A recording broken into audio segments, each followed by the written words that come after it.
Kick things off here in losers. We got Colin versus Baxter. These guys are no strangers to playing against each other. Was this the... And top 8 as well. Yeah. Or top 4. Places. So this was the Button Smash Grand Finals? Maybe? Yeah, that's right. Colin had to face off against Baxter. Because they had to knock each other. Like, there was a pools thing. I think one of them came out on top, and then they ran it back in grands, and Baxter ended up taking it. Baxter actually, like, dominating the circuit this year in terms of majors. Like, he won Button Smash, he won BAM. Yeah, he's just stepping up in general as a player. Yeah. So that's the thing. Like, you take your knowledge to all sorts of games. Once you start like really pushing, it just seems to spread across everything. So you really see it now by kicking our asses. Yeah, I mean that's why we're here and he's not. But yeah, I guess like what's really been good to see with KOF, not just this year, but kind of all throughout the life of KOF13, is like every state has had a killer. Like every state has had some sort of, not just one, but like dominant plays across the board. Like sure Colin like had a streak where he was kind of at the top, but you know, we've seen players like Falco, players like you, Dave, Darius Wang and Papa Roach here in top 4, just kind of like really putting in the work. So it's like there are killers everywhere around Australia. And yeah, like, because I think they see the game as like just a solid game, and they want what they can do in it. Yeah. Like, so that's why they push so hard to play. And it's good to see like not one state being.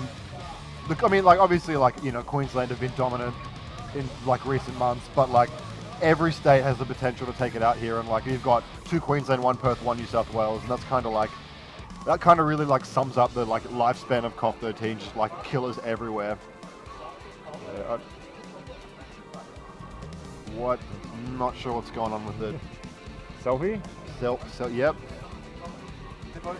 They're both tweeting. So we'll ignore the fact that we're like 10 past 11, first match for KOF13. Well, people should Gotta be up tweet now. it out. So it seems like people are awake in here now, so it's good we started a bit later, but yeah. All right.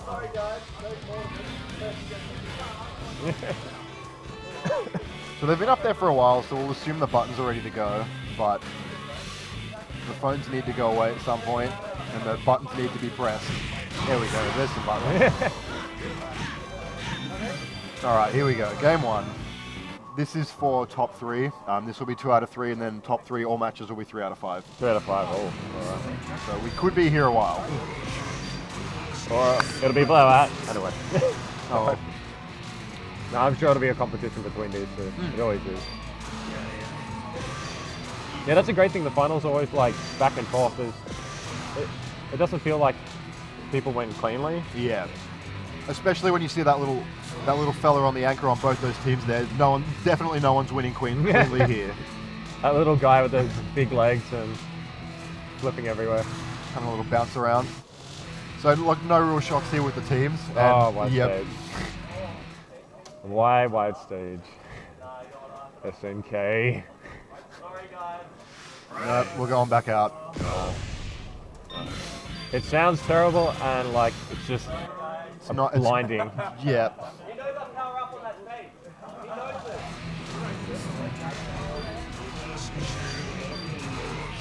It's probably up there for like one of the worst stages generally in any fighting game. I can't think of anything worse. Like I've heard the Volcanic Rim stage in SF4 is like particularly bad if you're colorblind. Like, because everything's the same. Yeah, it's just like not a stage you ever want to play on.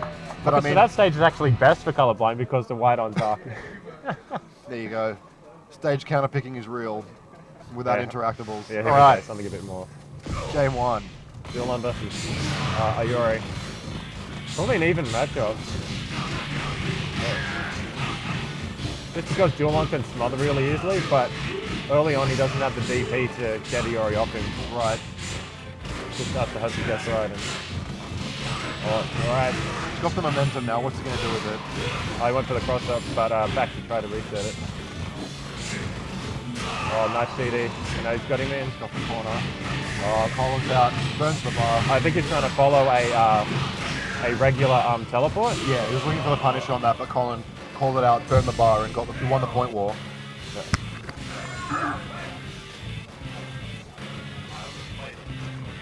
So, karate up next. There you go, here's some damage. How do you feel karate does? Because his limbs are very stumpy. It's one of the only quote-unquote weaknesses he's got. How do you think he fares against Dulon? That's the thing, unless he gets like a CD and knocks him down, it just feels like Dulon's always covering a lot more space. It's like an even crazier version of Billy. Oh, Billy. So Baxter had him in the corner, but Colin able to weasel his way out, but Baxter's on the offense once again. Oh, that was a super. Super, yeah. Yeah, it just...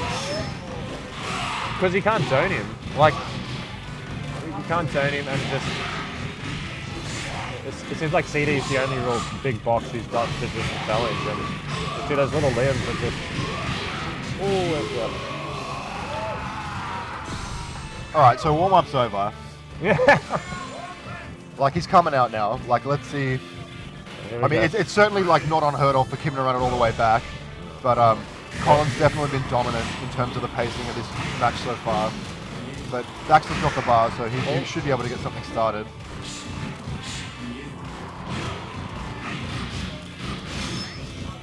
Yeah, he just doesn't want any of it, it looks like.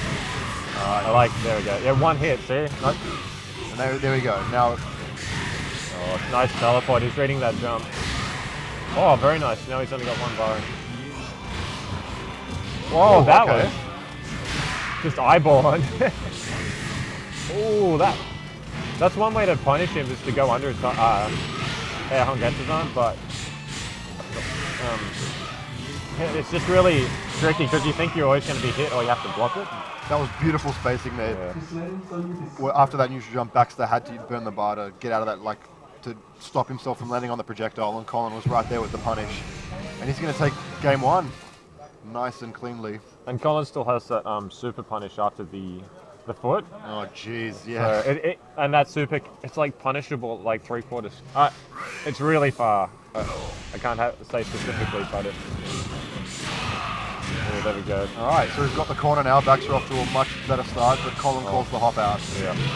And you got to do that early. You can't just sit there and wait for them to like degrade your guard gauge. You got to make that choice early. I mean, with the number of offensive options you have in this game, like, it's a risk to get out, but if you mix up the timing and go for it early like that, you can kind of sometimes get your opponent guessing. Oh, nice cross up. Good. Oh, CD. Double hop, Baxter's in. Oh, that's the he did back B. Yeah. Oh, and then jump back forward B. Yeah, he was trying to do just a back B just to check him, but that overhead is really bad. Yeah.